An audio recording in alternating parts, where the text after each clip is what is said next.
Hey friends, today we're going to be talking about this book right here, Teach Your Child to Read in 100 Easy Lessons. I'm going to give a quick overview of what the book looks like, so we're going to take a peek inside.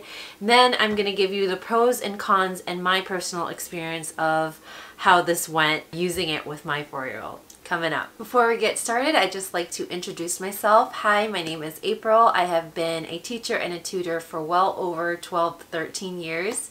And this channel is all about sharing my experiences and expertise of teaching learners. So here is a quick overview of the book Teach Your Child to Read in 100 Easy Lessons. In the first couple pages, they give you a parent's guide of exactly, what this book is about, the philosophy behind their reading program. Just a really great guide in how to exactly teach the lessons, although they are very heavily scripted. They talk about the distar orthography, why the funny print. That's really important to read about, obviously.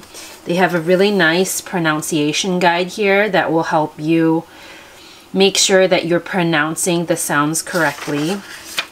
And then they also show you how to sound out the words here. There's obviously a lot of symbols within the reading, so they help you understand that. Again, some sound writing charts that should help you in teaching. And then they move on to the first lesson. Here's an example of lesson 1. It is broken down into tasks. So in this first lesson, there's 6 tasks. There's the sound introduction, say it fast, say the sounds, a sound review, say it fast, and then sound writing. So anything that is written in red, that is what you say, and then anything that is written in black is actions that you should be taking. So then by the end of the lesson, they should be able to identify the sounds of and s. And they also practice sound writing here. They give you a lesson on how to write the sound. So in the first lesson, you're just introducing a couple of sounds. And then, something that I personally really like, by the third lesson, they're actually having you teach them how to blend 2 sounds that they've gone over together. So that's pretty cool that they're teaching the learner how to blend or practice blending sounds right away, because that is one challenging skill. So I like that they start that. By the 14th lesson, now they're blending words. You can see here they're doing short phrases, which is super exciting. So that's not too bad. By the 14th lesson, your learner will be blending and reading phrases. As we move along in the program, when you get up to lesson 32, that's when they start reading more than one phrase at a time until they get to the point where they are reading not only sentences, but a short reading paragraph. At this point, they've also introduced picture comprehension. They have questions pertaining to the picture. And I just wanted to share with you what the 100th lesson will look like.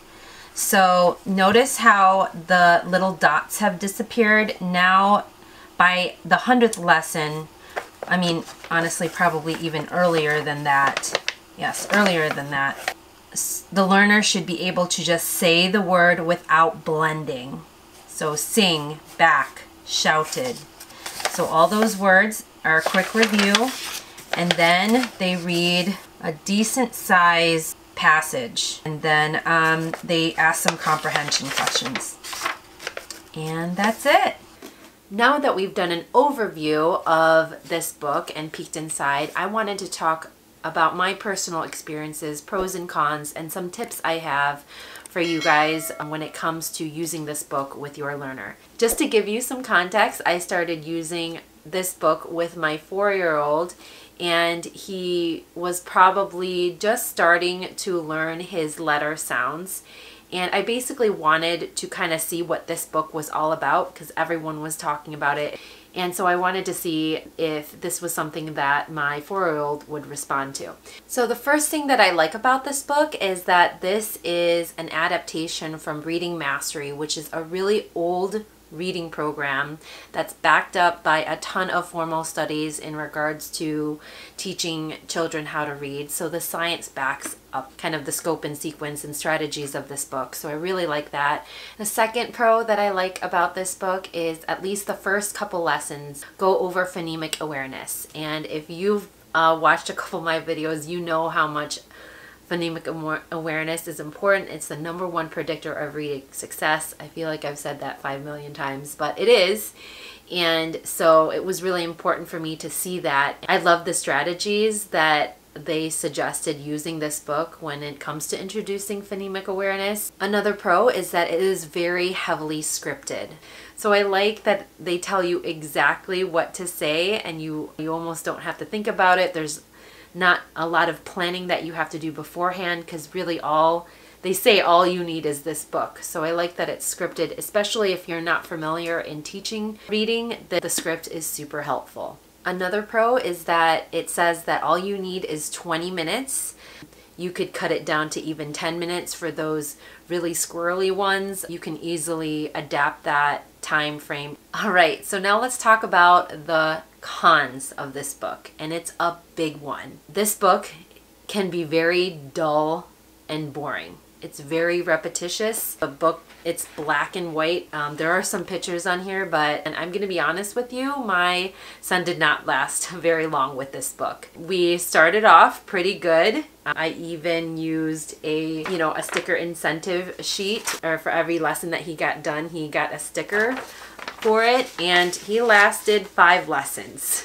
After that, I started getting resistance from him, and my #1 priority is to keep his love of reading alive. And if I'm seeing a lot of resistance, that to me is saying that I need to change or adapt the lesson or just get rid of it altogether.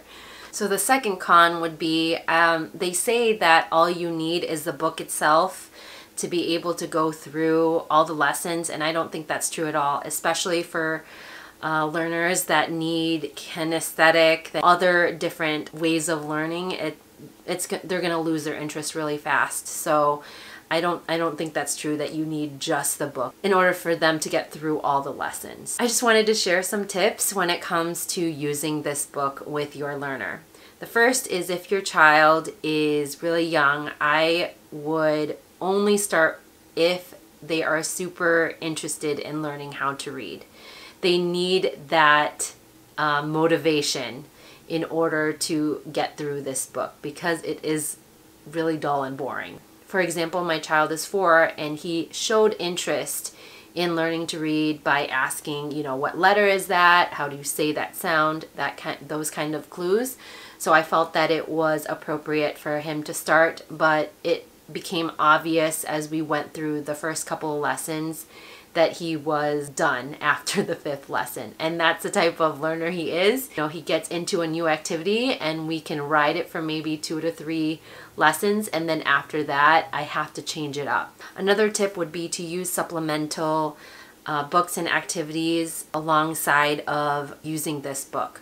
So for example, in this first lesson, they're teaching them the M sound, the the S. Look for some activities that pertain to the M and the S sound. You could teach them the sound introduction. There's the phonemic awareness part of it for tasks 2 and 3. Look up a fun activity that they could do that's more kinesthetic with music. I have a bunch of videos that talk about, for example, letter sound activities that you can look up there and watch. There is no shame in taking a break and stopping if your child is showing resistance, especially if they are young, like my son. I have talked to other parents who, sorry, that's my cat. I have seen other educators or other parents say that they started at a young age of 3 or 4 and then took a break and then waited until the kids were older, maybe 6 or 7, and started again, and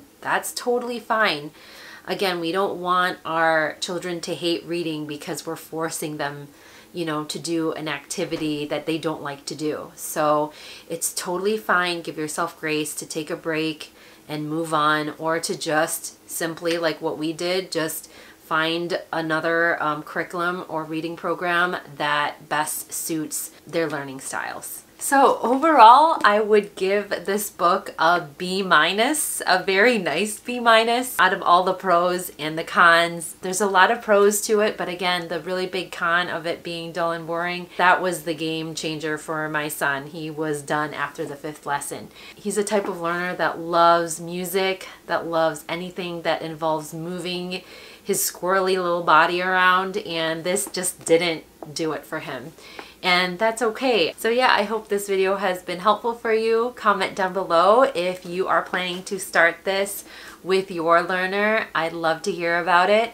If this is a topic that interests you, again, make sure you give us a like, subscribe, hit that notification bell, share this video with friends that are also interested in teaching their child to read. I'm sure that would be helpful for them. And I'll see you guys in the next video. Bye!